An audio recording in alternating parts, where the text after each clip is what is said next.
Pamela Njoki Njeru. Rahab. Robert Basil. Robert Basil, the member for Yatta and Wiper Party. Protas Akuja. Kasim Sawa Tandaza. Pauline Lengimis. Honorable Dr. Robert Pukose. Honorable George Sunguia. Honorable Joash Nyamoko. Kitlai Olentutu. Lea Sankaire. Lemankon Aramat. Agnes Pareño. Gabriel Tongoyo. Rebecca Tongei. Catherine Wambilinya. John Makali of Kandui. John Chikati. Susan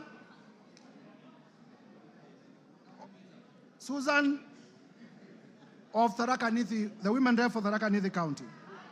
Mburu Kahangara. Geoffrey Wandeto. Ronald Karauri. Jackson Koech.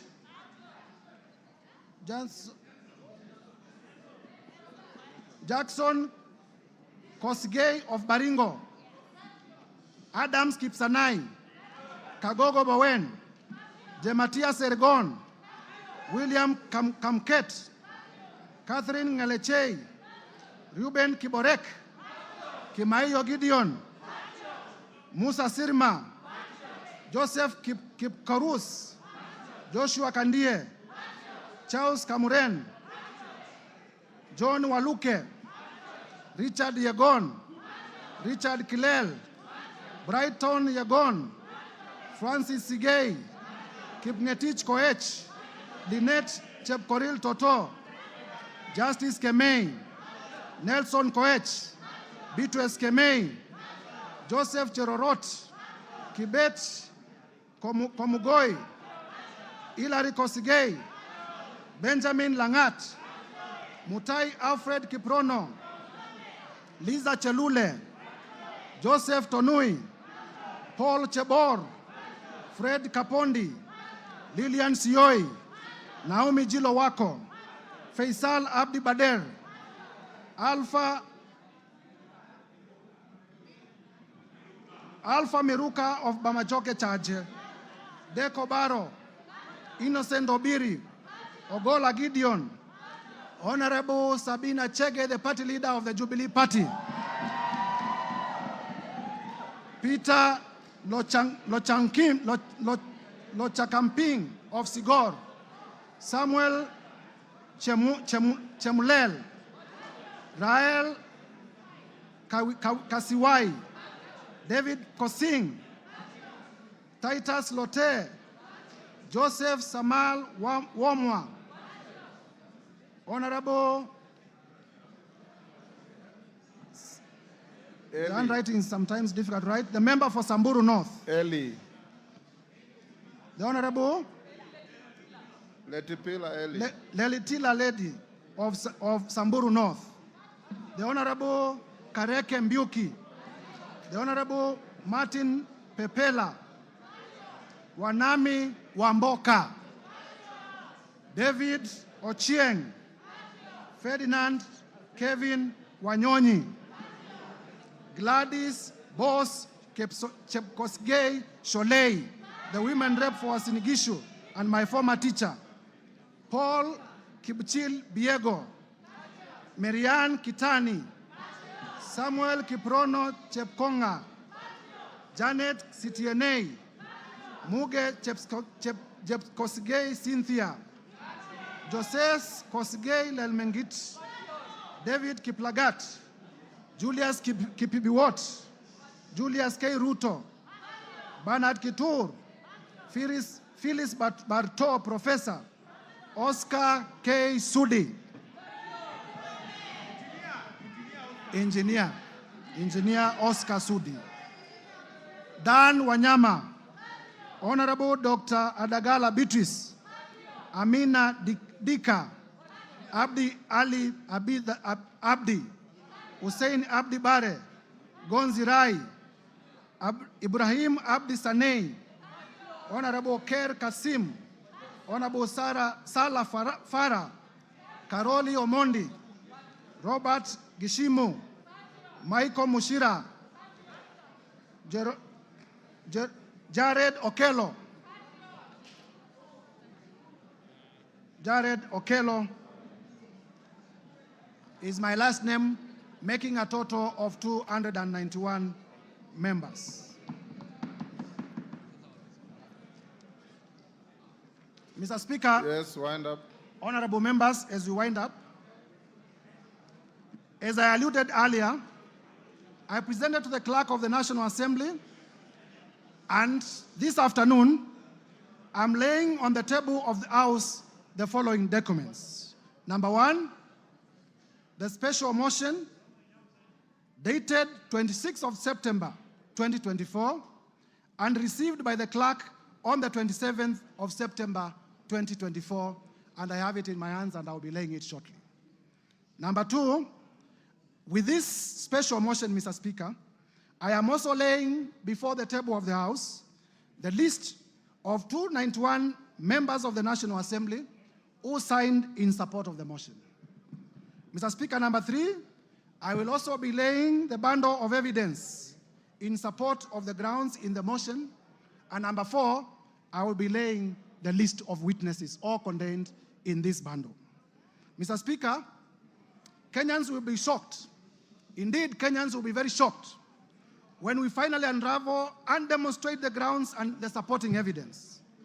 I therefore, through you, Mr. Speaker, humbly request the House Business Committee to allocate me ample time at the time of moving the motion so that Kenyans can appreciate in detail the injustices that have been committed against them by the person of the Deputy President. I thank you, Mr. Speaker, and I beg to give notice of the special motion and to lay the said documents on the table of the House. And if you allow, Mr. Speaker, as I conclude, please allow me to highlight the following.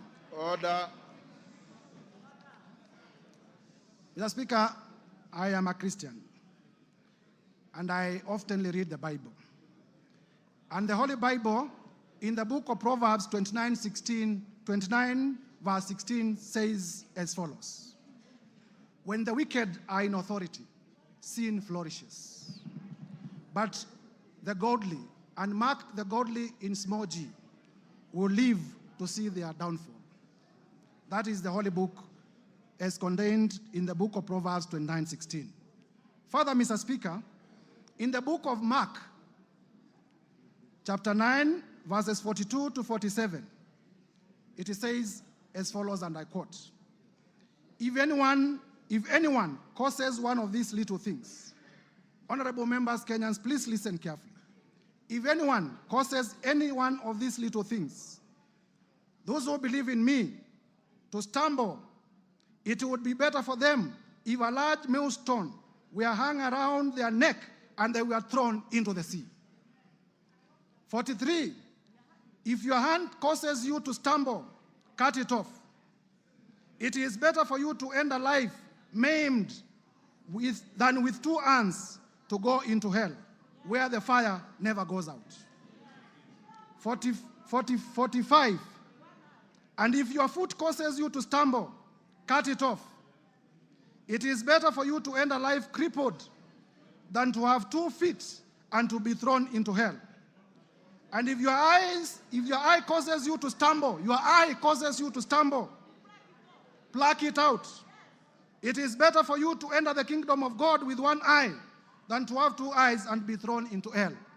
Mr. Speaker, if Kenyans cannot get services because of Deputy President Gachagua, we'll be pleading, pluck him out from government. Mr. Speaker, honorable members, it is my belief that these 2 quoted verses are also true to the Quran and to other holy books. Turning now to our own jurisprudence. Honorable members, because many of us are political practitioners, even those who are not lawyers, would remember that in nullifying... Order, Mutuse, you are giving an motion, you are not debating the motion. Yes, I'm finishing. Yes. I'm finishing. In nullifying the 2017 presidential elections, His Lordship, the Chief Justice Emeritus, the Honorable David Maraga, pronounced himself in the following words: "The greatness of any nation lies in its fidelity to the Constitution and adherence to the rule of law, and above all, respect to God." And Mr. Speaker, it is this persuasion, Mr. Speaker, that has made me to bring this motion of impeachment against the person of the Deputy President, His Excellency Rigathi Gachagua. For the record, and Kenyans, listen, I have no grudge, I have no malice, I have no ill will, I have no personal vendetta against His Excellency Rigathi Gachagua. I am just doing my duty as a citizen of the Republic of Kenya and executing my mandate as a member of this House as mandated under the Constitution to bring this motion. I will therefore, Mr. Speaker, with your permission, lay the documents before the House and beg to give notice of the motion. I thank you, Mr. Speaker. Hand over the documents to the clerk.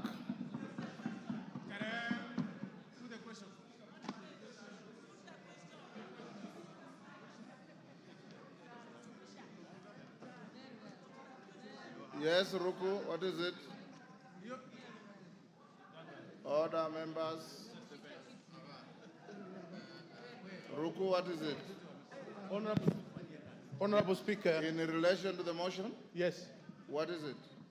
Honorable Speaker, I rise to seek your clarification on the special motion for the removal of the Deputy President. Honorable Speaker, as you are aware, 4 seats in the House are vacant following the resignation of the Honorable Obio Wadai and Honorable John Badi upon being appointed as Cabinet Secretaries. Further, as you are aware, the seat of Magarini constituency was declared vacant following a successful election petition. The Banisa constituency seat was also declared vacant following the unfortunate demise of our colleague. In this regard, we are now 345 members in this House and not 349 members. Honorable Speaker, in this right, what the threshold shall you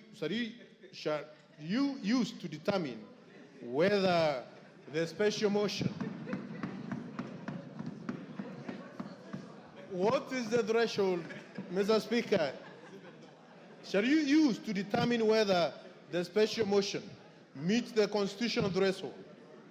Differently put, Mr. Speaker, to pass this motion, shall we require 2/3 of 345 members or 349 members? In my view, vacant seats should not be counted. Order.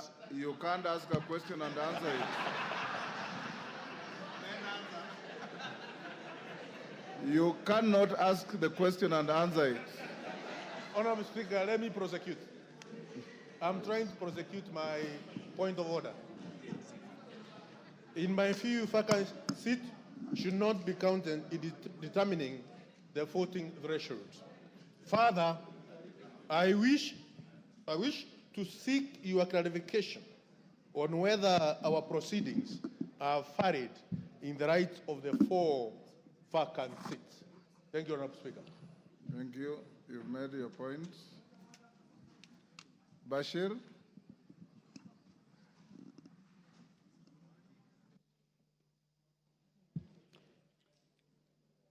Honorable Speaker, Article 145 and 150 of the Constitution provides for removal of the Deputy President.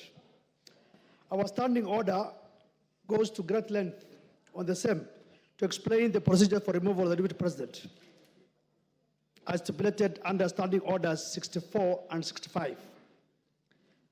Honorable Speaker, what is clear from reading of Articles 145 and 150 of the Constitution is that the role of this House is just to pass the resolution as to whether the Deputy President shall be impeached or not.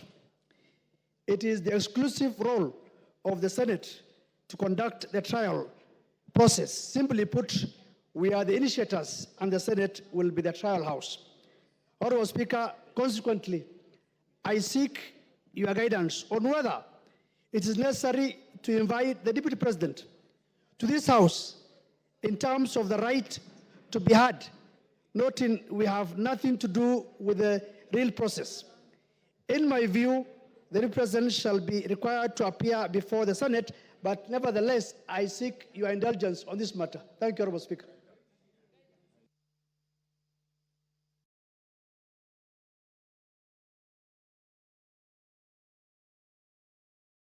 Honorable members, we'll leave it there. Yes, Junet. Mr. Speaker, I don't intend to anticipate the debate. I will not allow you to. Yeah, because this is just a notice of motion. But, Mr. Speaker, there are matters that surround the notice of the motion that needs your guidance and action, Mr. Speaker, because, Mr. Speaker, this is a very momentous issue. Because, as you are aware, when this country gave itself the new constitution, Mr. Speaker, Kenyans were very happy. And this is one of the moments in this House, Mr. Speaker, when we are going to exercise Article 150, which has not happened before. So, Mr. Speaker, this is a very, very important matter for this nation, Mr. Speaker, that is being exercised through this House. But having said, Mr. Speaker, as you're aware, there are members from our side and members from the other side who have signed to this petition, to this motion, Mr. Speaker. And, Mr. Speaker, I wanted to get your assurance as the boss of this House, as the leader of this House, as the Speaker of this House, Mr. Speaker, that the 291 members of Parliament who have signed to this motion, Mr. Speaker, their safety and security will be guaranteed, Mr. Speaker. Because the motion does not end at the tabling, at the notice of motion today. It will go through a process. It will be formally again moved. Members will debate, and members will vote on it. Mr. Speaker, we want those 291 members of Parliament to turn up here the day of voting, Mr. Speaker, without missing any one of them, Mr. Speaker. Mr. Speaker, we have just passed the new Inspector General of Police the other day here, Mr. Kanja. Not really. He must take responsibility as the Inspector General of Police, Mr. Speaker, to guarantee the safety, as the Inspector General of the country, Mr. Speaker, to guarantee the safety and the security of the 291 members. Mr. Speaker, you know this thing. What we are doing is not a small thing, Mr. Speaker. When Trump was being removed, was being impeached in the United States, Mr. Speaker, you know what he attempted to do. And what can happen here, you know, Mr. Speaker. And let us not fight, let us not begrudge anyone, because what the House is doing is constitutional, because the House is just exercising its mandate. It's not doing anything outside the Constitution. There is nothing unconstitutional that's happening in this House, Mr. Speaker. You can impeach a cabinet secretary, you can impeach a deputy president, you can impeach the president if you wish so. So, Mr. Speaker, this is an exercise that is given to us by the Constitution. So, Mr. Speaker, you've made your point. I have made my point, but I conclude by saying this, Mr. Speaker. That, Mr. Speaker, when we were elected, Mr. Speaker, as members of Parliament, we became the staff of the Parliamentary Service Commission. Each member here, Mr. Speaker, their employer, they are employees of the Parliamentary Service Commission, which you are the chairman, Mr. Speaker. So, Mr. Speaker, I have spoken on behalf of the members because when they were signing, that is what they told me, Mr. Speaker, as the minority leader. They told me, we are in support of this thing, we are really ready to move, but we want things done legally and procedurally and within the Constitution, inside Parliament and outside Parliament. Thank you, Mr. Speaker. Thank you. I don't want to open debate. Yes, Whip, what's your point of order? Honorable Speaker, I also seek your guidance and indulgence on the notice of motion that has just been tabled here today, because we all agree that post-2010 Constitution, this is unprecedented. In as much as it happened years back, this is very new, post-2010 Constitution.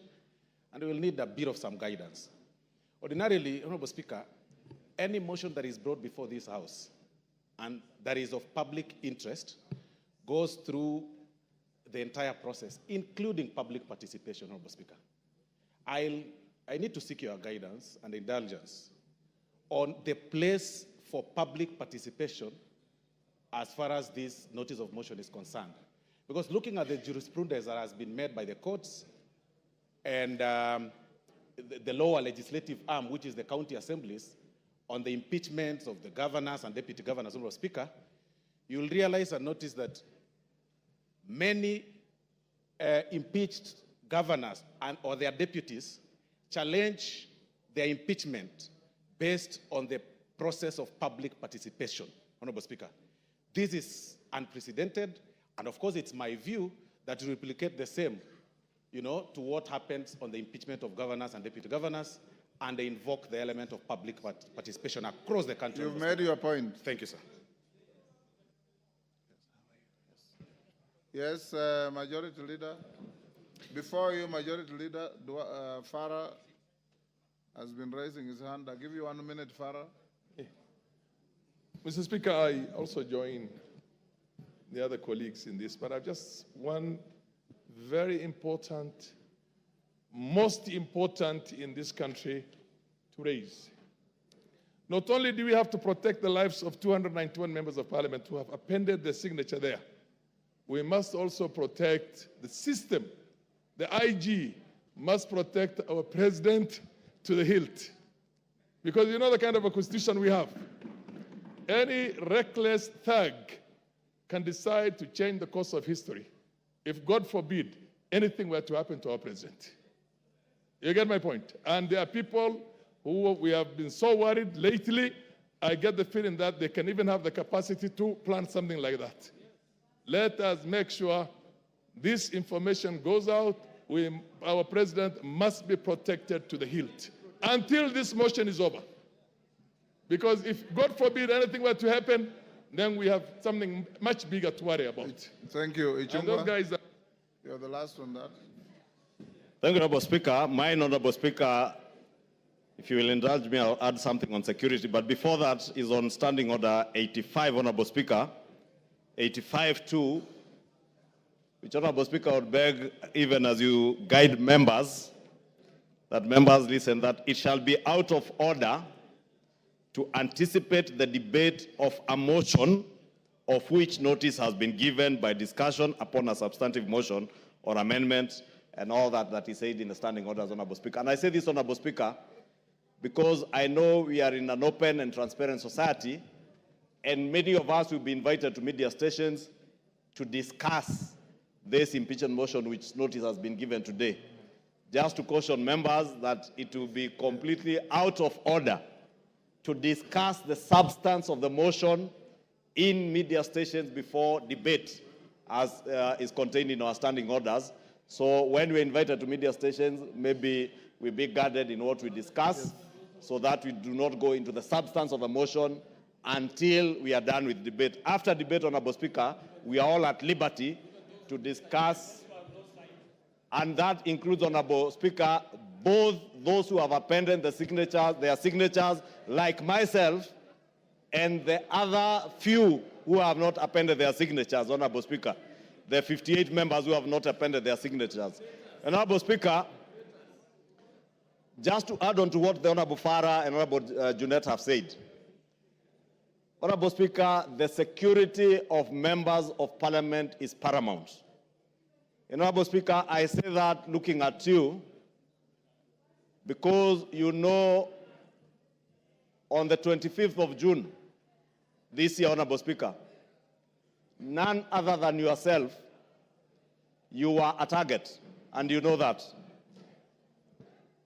And not a target for harm, but a target for elimination based on the position you hold as Speaker and the ranking order should anything happen to the President or the Deputy President, Honorable Speaker.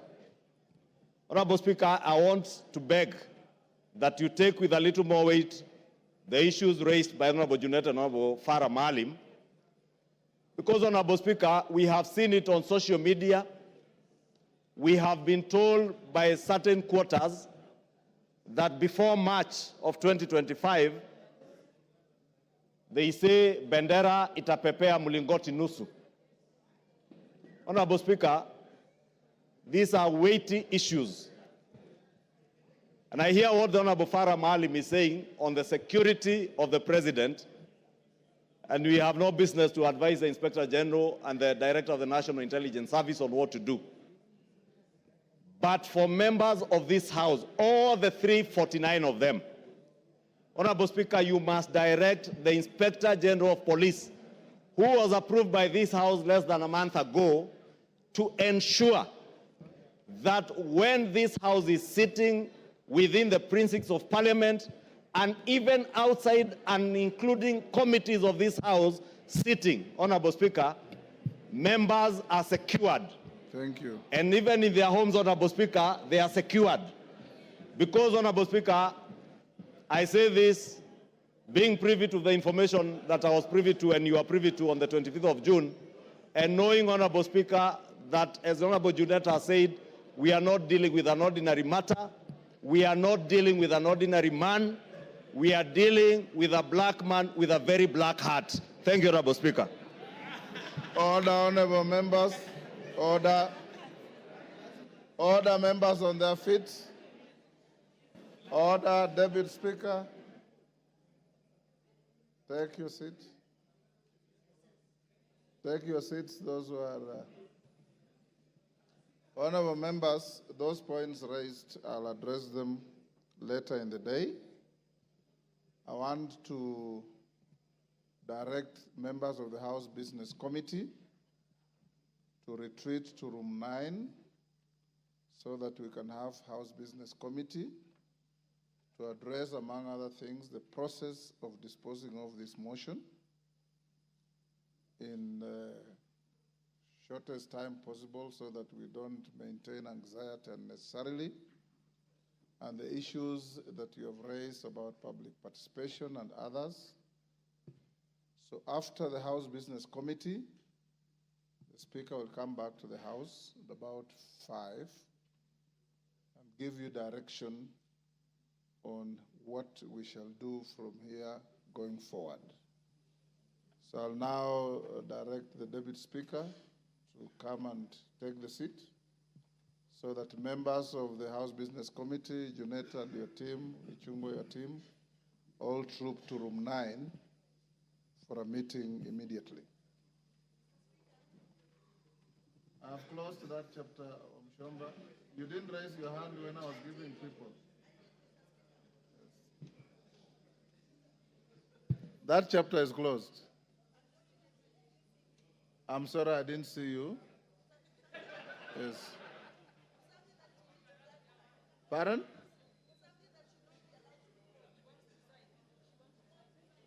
Two? Take the seat. Deputy Speaker, take the seat.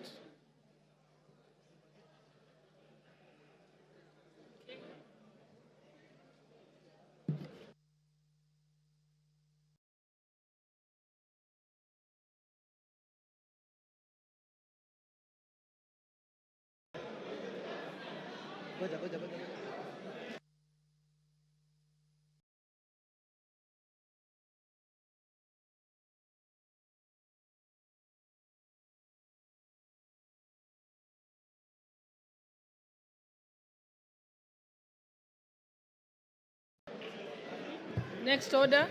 Order number 7, questions and statements.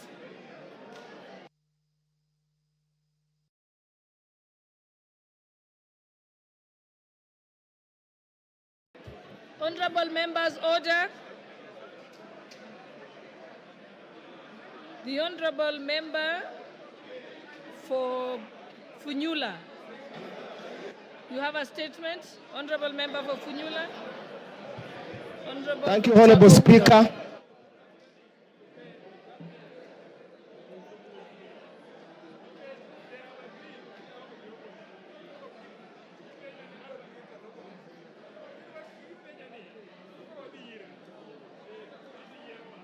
Honorable Speaker,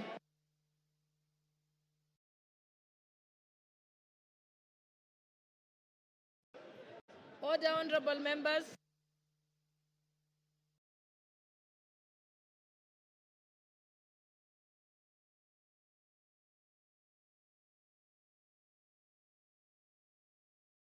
Order, honorable members.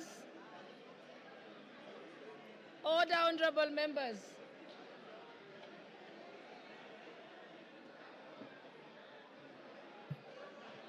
Order, honorable members.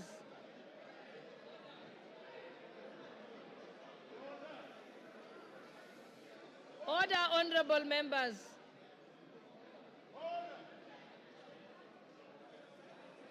Order, honorable members.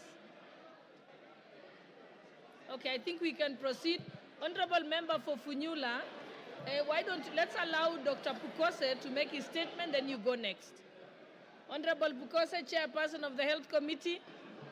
Honorable members, please. Thank you, Madam Speaker. Thank you, Madam Speaker. I wish to make a statement on the shift from NHIF to SHIF rollout of the universal health coverage. Honorable Speaker, the Ministry of Health and Social Health Authority is today rolling out the Social Health Authority healthcare services and benefits under the three funds.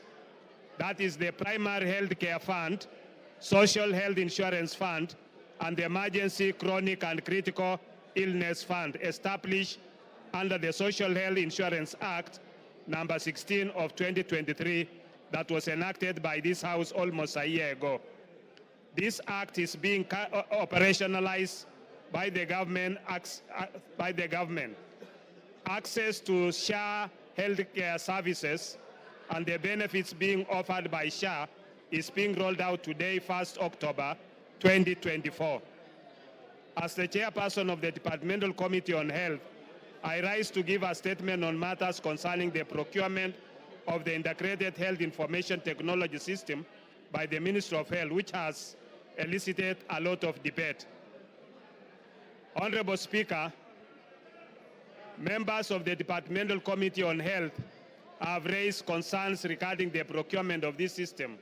In response to these concerns, the Ministry of Health was invited to clarify the procurement process and to provide evidence of compliance with the Public Procurement and Asset Disposal Act, CAP 412C.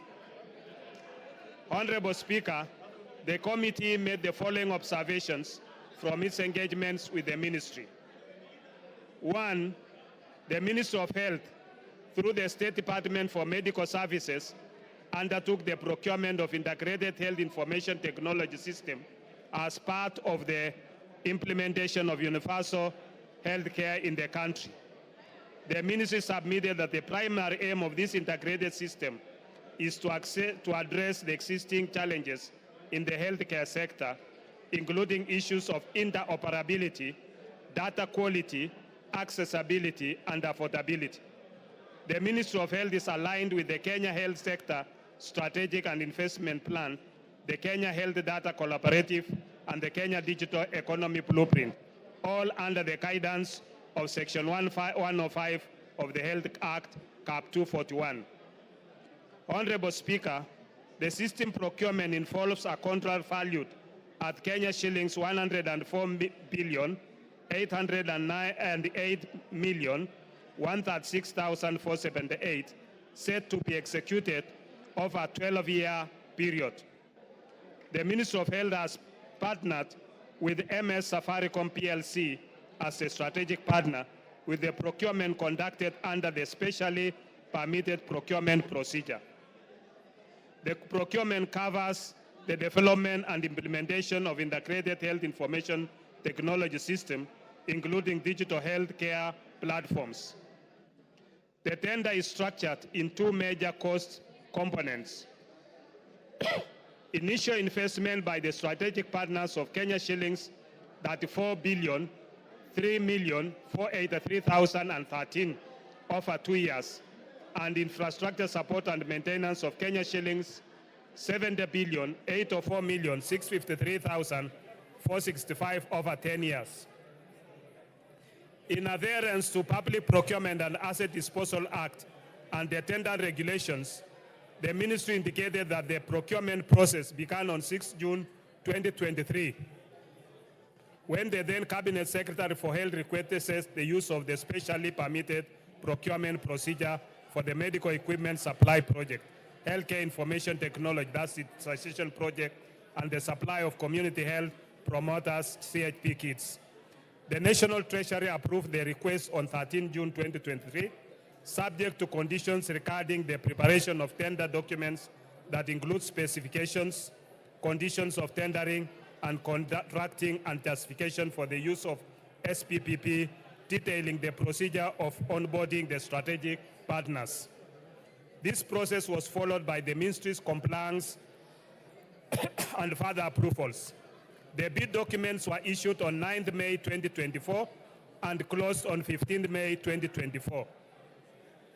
After the tender evaluation and negotiation, the ministry submitted a draft contract to the Office of the Attorney General for review and necessary advisory in line with Section 134(2) of the PPADA. This section obligates the accounting officer of a procuring entity to seek clearance from the Attorney General before signing contracts of a value exceeding Kenya shillings 5 billion. As mandated by Section 114A of the Public Procurement and Asset Disposal Act, a specially permitted procurement procedure can be utilized under the following circumstances. 1, a procuring entity may use a procurement procedure specially permitted by the National Treasury. The National Treasury may allow the use of specially permitted procedures, A, where exceptional requirements make it impossible, impractical, or uneconomical to comply with the Act and the regulations. B, where the market conditions or behavior do not allow the effective application of the Act and regulations made under the Act. C, for specialized or particular requirements which are regulated or governed by harmonized international standards or practices. D, where strategic partnership sourcing is applied, and E, where credit finances procurement is applied, or F, in such other circumstances as may be prescribed. Honorable Speaker, the Ministry members, please be quiet. Honorable members, and I think the chairperson is saying something that's very important about the new social health insurance fund that is very important to our constituents. So let's pay attention. The Minister of Health invited Mesa Safaricom PLC to submit a proposal using the provisions of Section 114A, D and E of the Public Procurement and Asset Disposal Act. Mesa Safaricom PLC submitted a technical proposal and a financial proposal as a consortium with Convergence Network Solution Limited and Apiero Limited. With Safaricom PLC. Hold on. Honorable members, those who want to have little kamkunjis, if you could kindly go to the lounge so that we can listen to this very important report. With Safaricom PLC being the lead bidder in the consortium. Safaricom PLC roles in the consortium involves overseeing the entire project, ensuring that all consortium partners adhere to the contract's terms and deliver their respective components as per the agreed scope. Safaricom PLC was approached as a strategic partner owing to its strong capacity to manage and coordinate the project effectively. Safaricom PLC is the largest telecommunications company in Kenya and one of the most advanced in East Africa. Safaricom has a major technological advantages, particularly its extensive 5G network, which currently reaches 77% of the Kenyan population. In addition, Safaricom's network covers over 99% of the country, providing connectivity in remote areas. These factors made Safaricom the most suitable partner for a large-scale project that requires robust and reliable digital infrastructure. Honorable Speaker, Convergence Network Solutions Limited, founded in Canada, is a leading digital transformation IT company with its headquarters in Nairobi. It established operations in Kenya in 2014 when it was incorporated on 2nd April 2014. From its profile, Convergence Network Solutions Limited has a presence across East Africa in 7 countries, including Rwanda, Zambia, and Uganda. Conscious Network Solutions Limited specializes in cyber recovery solutions, identity security management, analytics, and data modeling, IoT, enterprise system integration, integrated physical security, and enterprise collaboration and customer engagement. Apiero Limited, on the other hand, is a private company limited by shares and which has incorporated in Abu Dhabi global market on 11 July 2023, with its business activities being computer programming activities, treasury financial systems and applications development, call centers activities, regulation of the activities of providing healthcare, education, cultural services, and other social services, excluding social security, market research, and public opinion polling, computer consultancy, and computer facilities management activities, data processing, hosting, and related activities. Apiero Limited is owned by Sirius Holding, which has over 25 subsidiaries and presence in over 28 countries. The latter is an international holding company, the largest UAE holding company with over USD 250 billion market capitalization and 479 subsidiaries across 9 industries. Honorable Speaker, I wish to inform this House that the system being procured is not just a social health authority system, but a national integrated information technology system for the entire health sector, a digital superhighway. The system, therefore, this digital superhighway is therefore not solely managing social health insurance, but provides for the various components aimed at delivering a comprehensive and integrated healthcare system for the country.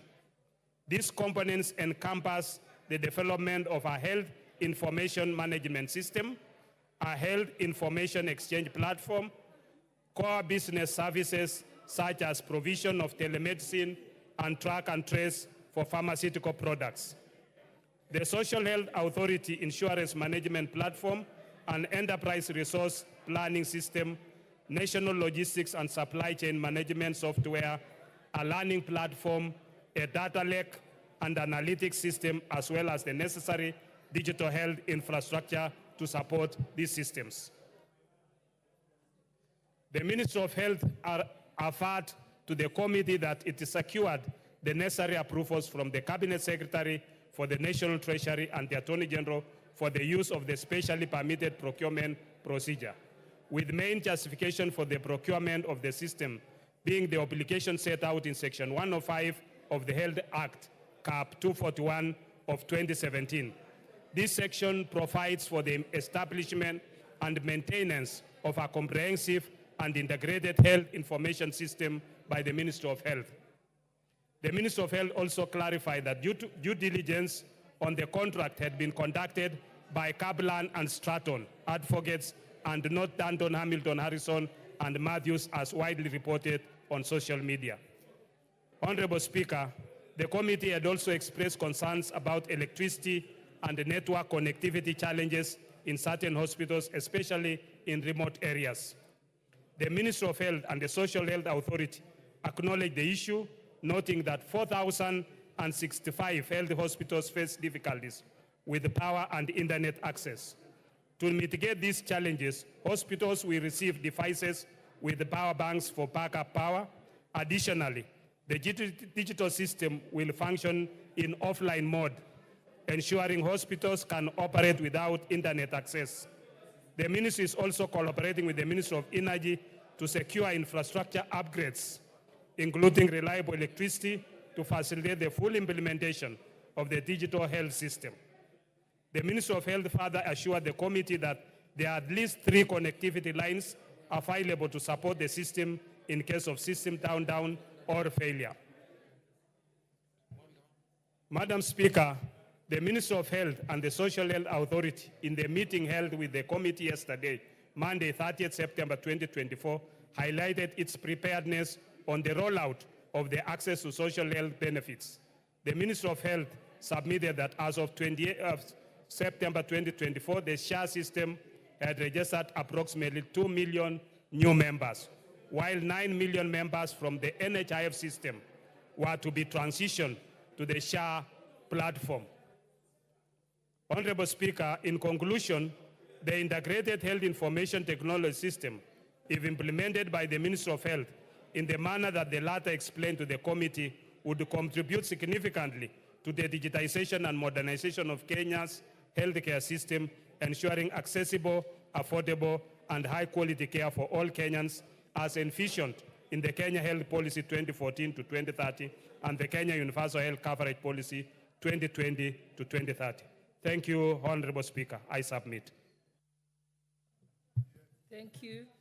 Next now. You have a point of order? Okay. Thank you, Honorable Speaker. We just want to interrogate the statement. I have a few concerns, Honorable Speaker. One, I think as a National Assembly, we should sit back and understand what is going on. I'm seated with some members of that committee, Madam Speaker, and they are expressing dissatisfaction on what's going on. Madam Speaker, few fundamental issues about such a thing. I don't understand how such a program can go on without public participation. This is a house of rules. We enact laws. We are supposed to follow the laws. Two, Madam Speaker,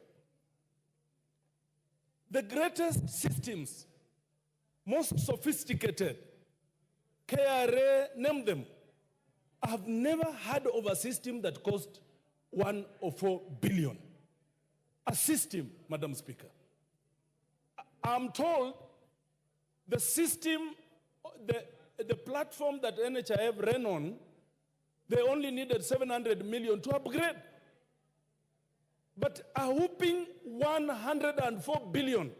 Madam Speaker, you must also understand that these people did single sourcing.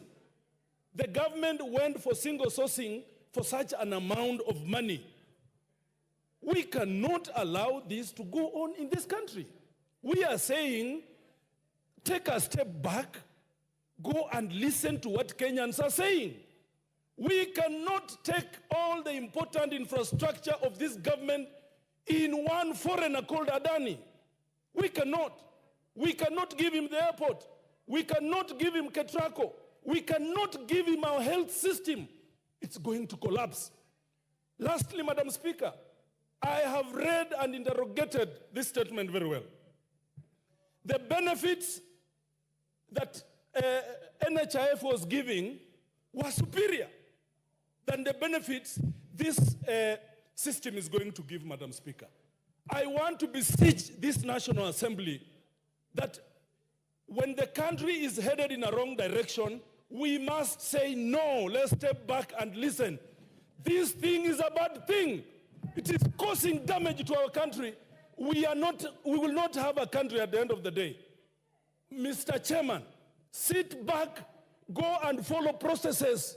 You cannot award a contract of 1 or 4 billion by single sourcing. You cannot. The eating is just too much. We should not allow this eating and looting in this country. Thank you, Madam Speaker. Yes, Honorable Justice Kemei. Thank you, Madam Speaker. Make it brief so that the chairperson will be able to respond. I'll be very brief, Madam Speaker. And mine is not related to the statement that has been given by the chairman of the Health Committee. But Madam Speaker, I thought I'm only letting you, I'm entertaining any comments on what the chairperson has said. What do you want to talk about? Sorry, Chair. I had sought a statement from the chairman of the Health Committee on the 15th of August this year on the state of smallpox in this country, mpox, sorry. Okay, I think there's no relevance to what we are discussing now, so you'll have to ask that at another time. Okay. Yes, Honorable Member for Funyula, then I'll come to you, Beatrice Elachi. Honorable Speaker, I'll make it very brief. Honorable Speaker, I'm shocked beyond belief. I'm shocked that a member of parliament can come and stand here and justify the massive rip-off. 104 billion, Honorable Speaker, just to run a system. Honorable Speaker, to be honest, Chairman, we beseech you. You are a Kenyan. Be mindful of the people of Kenya. 104 billion going to the hands of insiders of this government is a rip-off. We cannot afford to steal from Kenya to this extent, Honorable Speaker. How heartless can you be? Just go back, Honorable Chair. Single sourcing, 104 billion. Where on earth? Just go, reflect, think about it, involve your committee members, and surely tell yourself, this, you are a Catholic like me. You are a Christian. You cannot afford to steal when you have no remorse. Thank you, Honorable Speaker. Honorable Elachi. Thank you, Madam Speaker. Mine is just to ask Chair to guide us, because we have many, many people with chronic diseases who have been using NHIF. We have now changed from today into shift. And they need to understand that if I go, because when you say star 147, everybody was trying and nobody was able even to enter into this system. For me, what is a bit sad is that you can imagine somebody who was going for dialysis does not know what to do when they arrive in hospital. How I wish the Ministry of Health can put in a public notice saying, if I have an NHIF and I've been going through chronic diseases, dialysis or whatever, I arrive in hospital with my NHIF, you put me in the system, you give me this shift card or whatever it is, it will help us. But lastly, if we want to be really people who look in humanity in eyes, I am hoping that that system never costed us 104 billion when the president is struggling with a Eurobond, which again we did the worst mistake at that time. That Eurobond costed us 16% on a dollar, when that time Egypt was getting the same Eurobond with 3%. Let us not go back to those things that happened 2013, 2014, and we are back here. It will be as wrong, as evil, as it has never happened. Thank you, Madam Speaker. Yes, Honorable Kibagendi, and then I'll come to you, Honorable Nyikar. Madam Speaker, I sit in the Health Committee, and I have raised concerns about a bulk of what fellow members have raised here this afternoon. One of my concerns, of course, was about the cost of this particular system, given that some of the most sophisticated systems that we have in this country are KRA, Safaricom, M-Pesa, and a few others that cost less than 10 billion Kenya shillings. I'm wondering why we should genuinely spend 104 billion shillings on a system that those who created the NHIF system were willing to upgrade for less than $1 billion shillings. 104 billion shillings is adequate to take care of primary school children. For 10 years, it's 9 billion per year. They would have lunch in school. Secondly, Madam Speaker, why this system should offer an inferior benefit, yet members now pay more.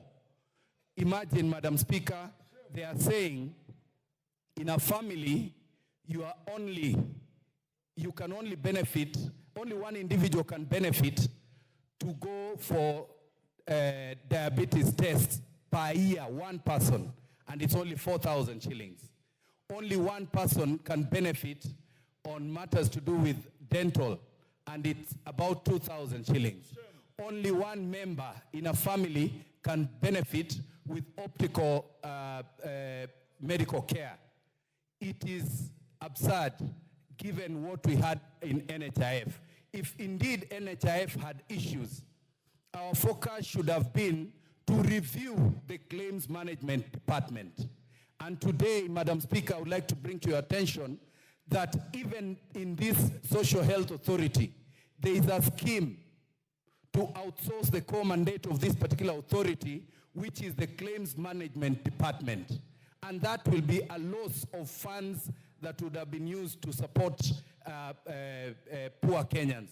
Madam Speaker, this is something that I've been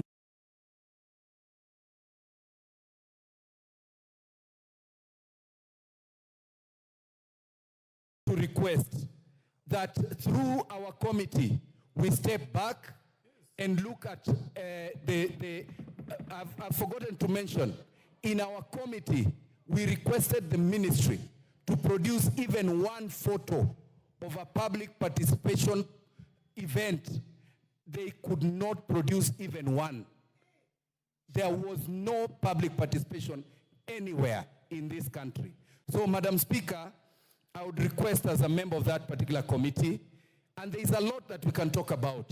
We step back and review this and even the cost.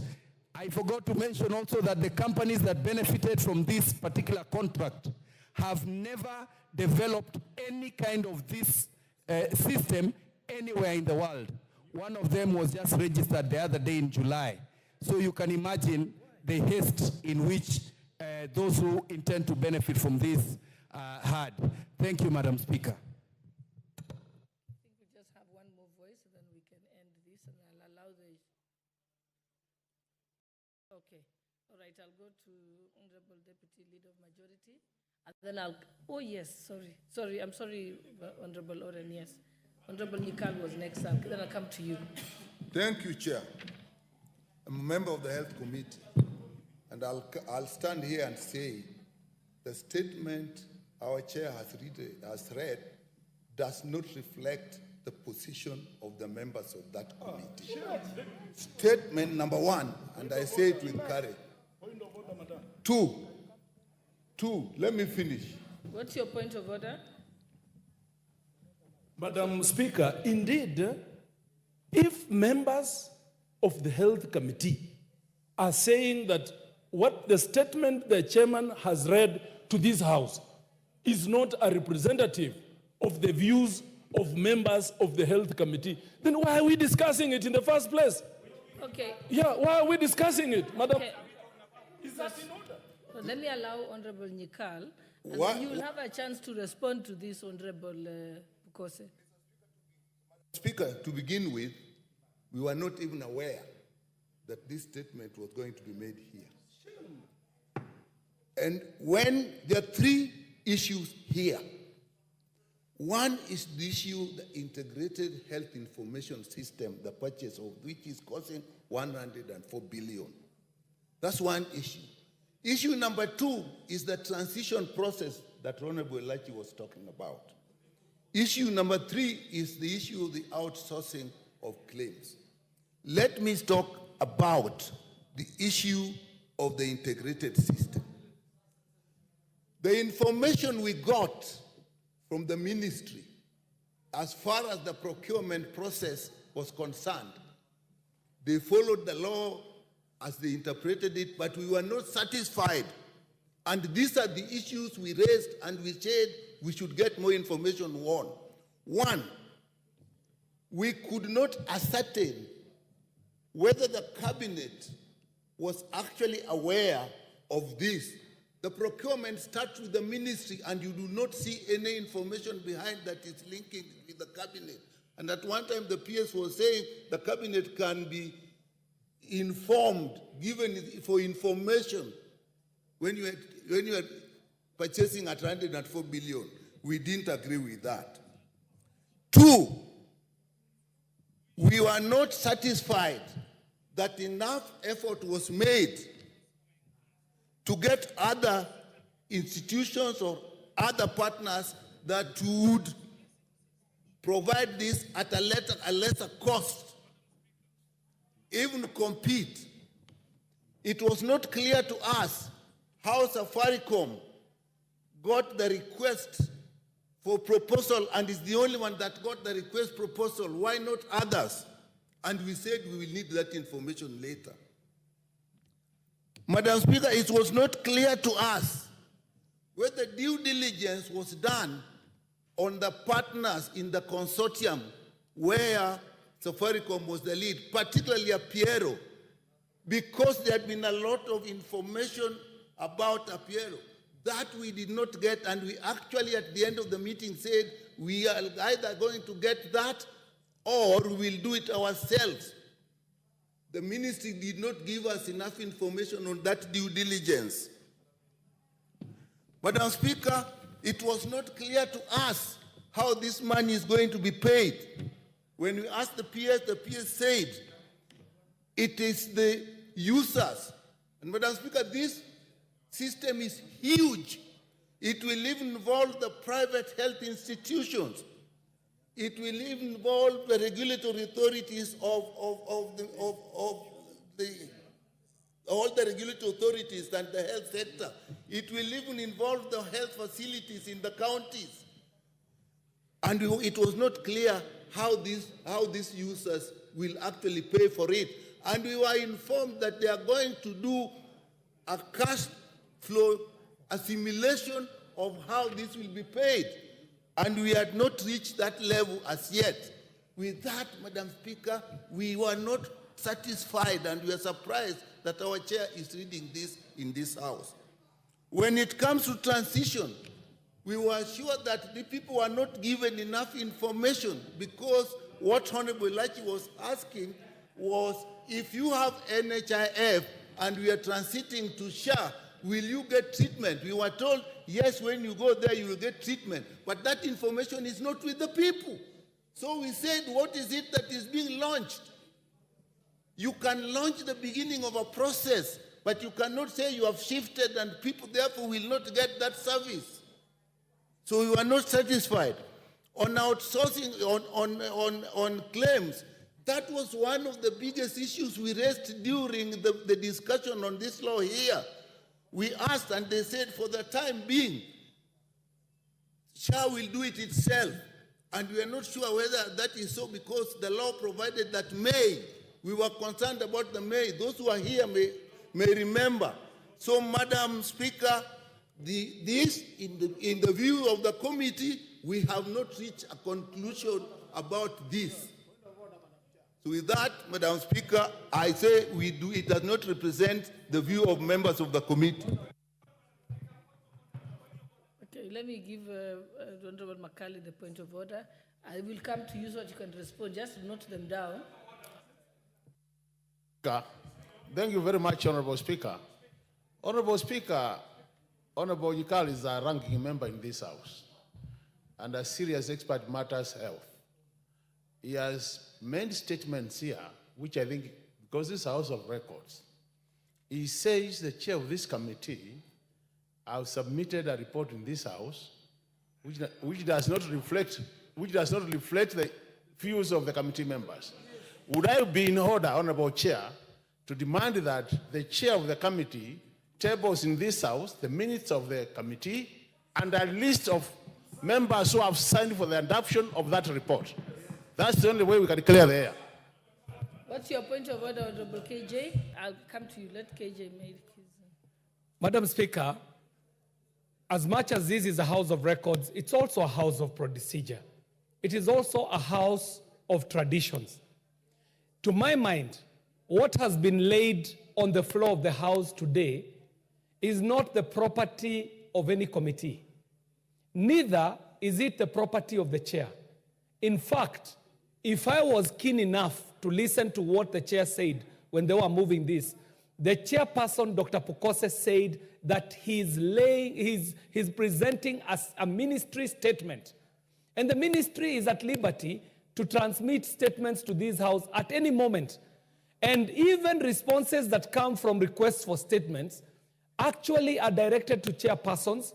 They rarely go through any processing by committees, and in fact find their way to the floor of the House. So, Madam Speaker, I find this House not utilizing the little time that it has fairly in prosecuting a matter that is in itself not substantially before this House, because what was put here, Madam Speaker, you would have been right in your place to just listen to Dr. Pukose and proceed to other business.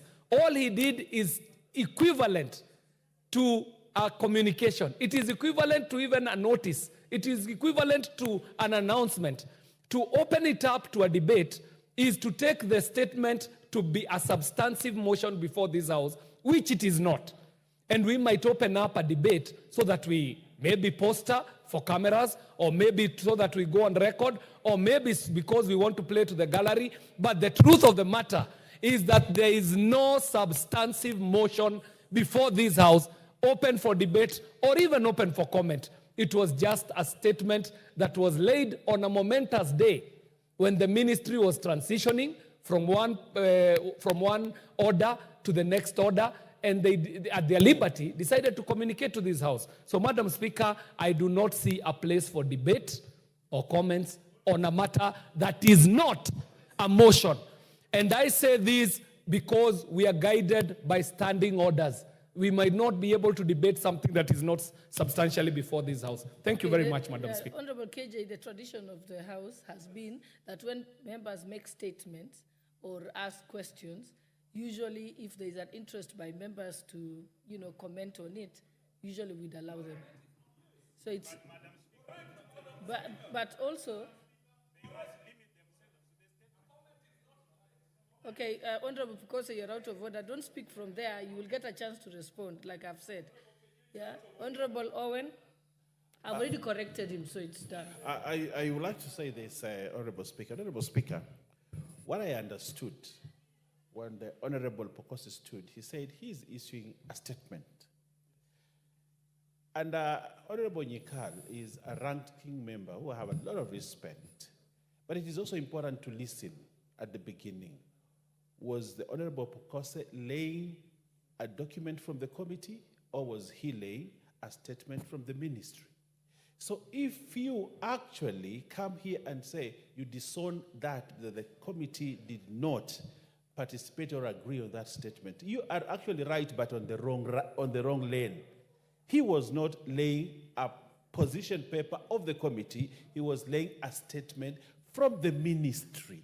And the ministry has a right, as chairman of the committee, he transmits business from the ministry to the House, which is properly in order. And therefore, I would request you, Honorable Nyikal, being a dignified member of this House, ranking with a lot of respect, it is important that you withdraw that statement on the basis that you are commenting on something that has not been presented to the House. This House has not received a committee report. This House has received a statement from the minister. And that is the position. So for you as a ranking honorable member of there and my neighbor, it is good. It is actually good practice to say, I did not understand it. I spoke on something that was not proper, and therefore withdraw. Secondly, Honorable Speaker, I'd like to speak to my friend Wamboka, Jack.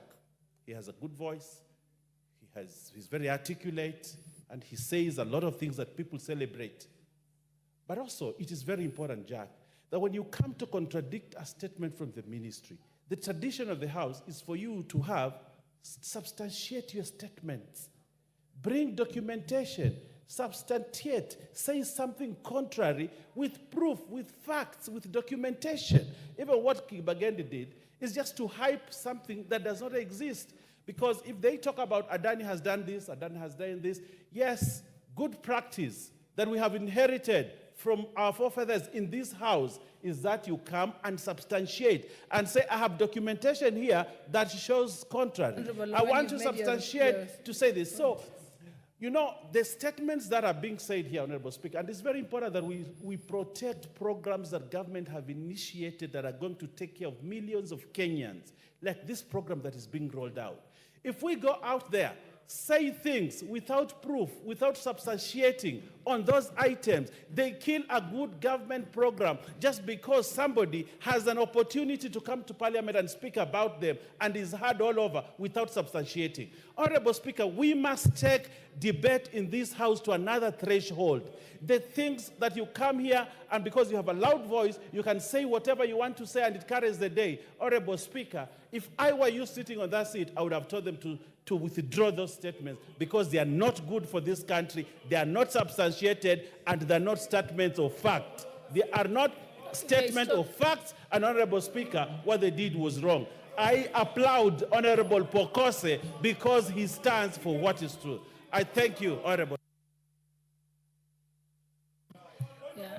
Let me allow Honorable Pokose to respond.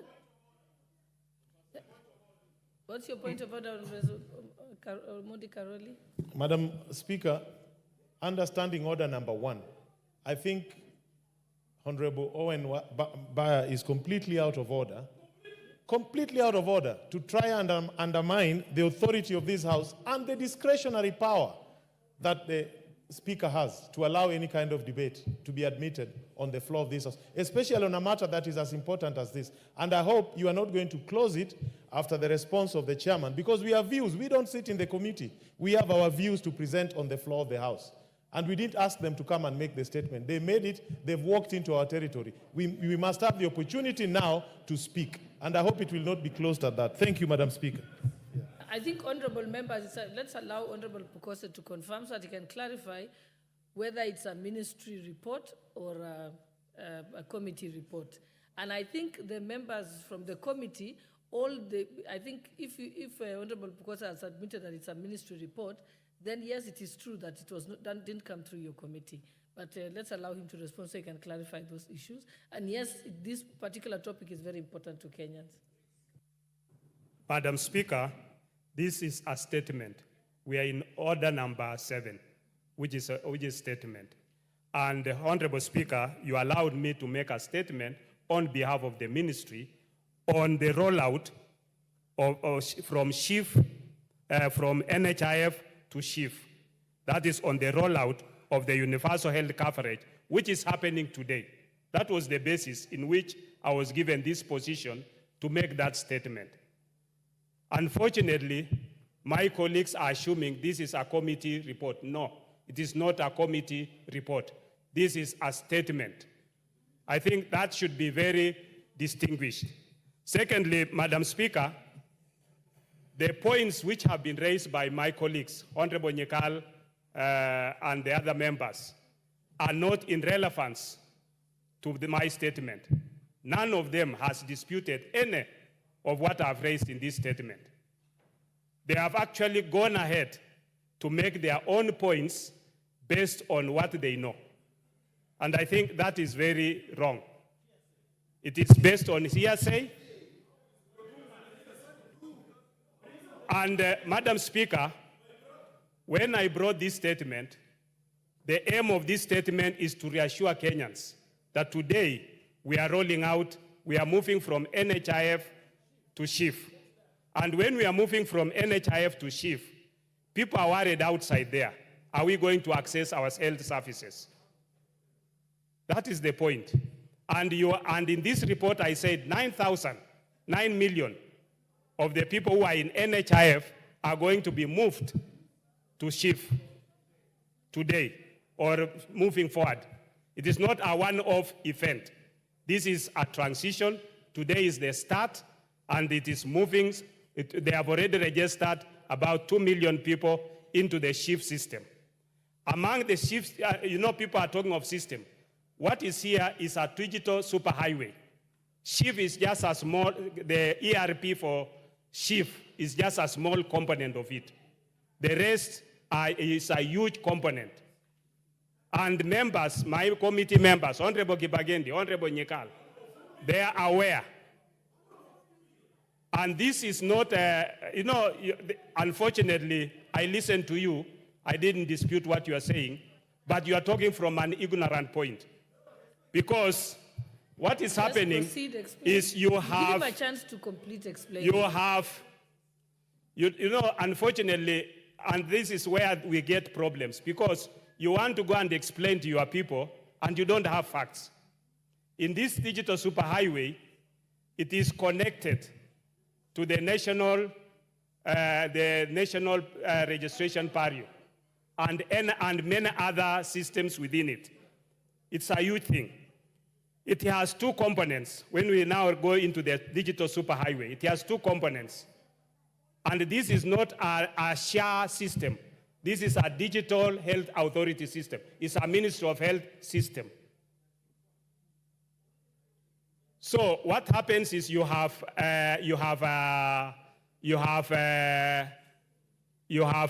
Safaricom being a lead agency with others who have come in to invest in two components. They are investing in infrastructure and maintenance and service for 12 years. Okay? And the procurement method, as I read it here, which they used, is the specially permitted procurement procedure. That is as per the ministry. Yeah? And they presented their documents, which I said, I didn't read that part, but they went to the Attorney General has commented, the National Treasury has commented about it, and they've given them a go-ahead. We are not stopping anything that is happening there. The committee is still in the process of looking at looking at certain areas, which we agree. That is the committee position. But this is the ministry has its position. And as a chair, I'm communicating the ministry's position. I think, Honorable Bukosa, you've clarified the issue. You've said that's a ministry position. And I think you've confirmed yourselves, Honorable Nikal, that as the committee, you're still interrogating this matter. So this will not prohibit the committee from continuing.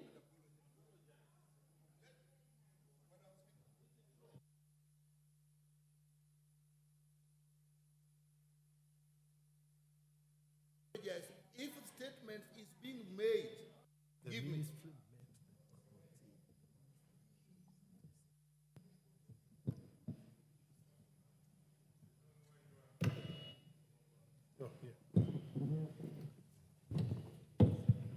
One, if the ministry wishes to make a statement to the public, it is not through this house. If the ministry is making a statement, it does not make reference to the discussions that has become before the committee.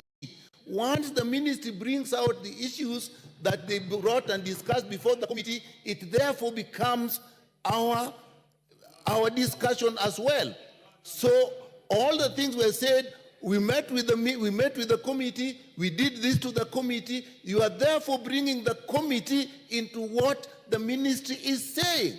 And we have not completed, giving the impression that what the committee is saying, what the ministry is saying, the committee has agreed to it. So on that, there is nothing to withdraw and to apologize about. Okay, Honorable Nikal, I think it's understanding Order 44B, you know, the leader of majority or minority or chairperson of a committee or their designee may make a statement relating to their responsibilities in the House or activities of the committee. So yes, they're responsible to oversight the Ministry of Health. So yes, he's in order to come and make that statement as a statement coming from to the people. Yes.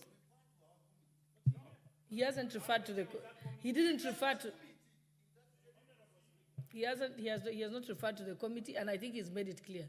It's a ministry statement. The committee will be at liberty. You'll be at liberty to continue to interrogate this issue. Yeah, it doesn't affect your operations because you can still come and question the ministry. The ministry can appear before the committee and still question them on that issue. I think, Honorable Owen, let's just close this and move to the next statement.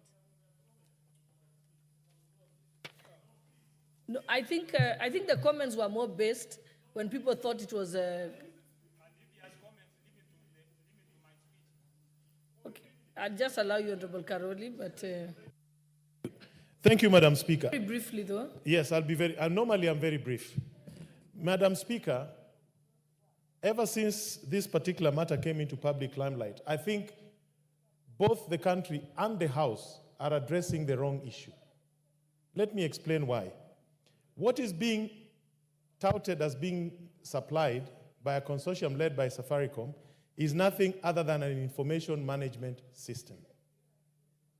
It is a digital, as they call it, a digital superhighway. It is an information management system. What Safaricom has become an expert on doing is fronting contracts that are opaque, that are not transparent, as was evidenced by the one for surveillance of the city, and avoiding the tendering process. If you look at the amounts of money that are allocated to this particular process, 104 billion is equivalent to $700 million, which would capitalize a big insurance company to offer healthcare services to Kenyans. That is not the case here. We are being told that an information management system that is being acquired without competition, without transparency, will cost 104 billion, which was the amount for the first Eurobond Kenya ever borrowed. I mean, what we should be asking is the financial details of this transaction. What is the interest rate? What is the repayment period? This House should see the financial elements of this contract. This is a financing arrangement where a service provider walks to a user and says, okay, you don't have the money to do this, I will do this at this cost, without testing. I think Honorable... Yes, that is what we should be talking about. This is a financial instrument. Yes. Caroline Omondi, I think we've already settled it, that this matter is before the committee. It's before the committee, isn't it? Okay, what's your point of order, Honorable Chair? Madam Speaker, I'm on a point of order. Honorable Caroline Omondi has claimed that this is a health information management system. But from my reading, the system there is not solely managing social health insurance, but provides for various components aimed at delivering a comprehensive and integrated health system for the country. These components encompass the development of a health information management system, that is one, a health information exchange platform, that is two, core business services such as provision of telemedicine, track and trace for pharmaceutical products. Yeah? You are not listening. The health information system is just one. There is track and trace for pharmaceutical products. There is core business services such as provision of telemedicine. There is development of a health exchange platform. It is many things. No, that is different things. Okay, you know, the problem is you are not listening. Okay, Honorable Pukose. Okay, Honorable Pukose, I think now we are flogging a dead horse. Already, the committee is at liberty to interrogate this issue.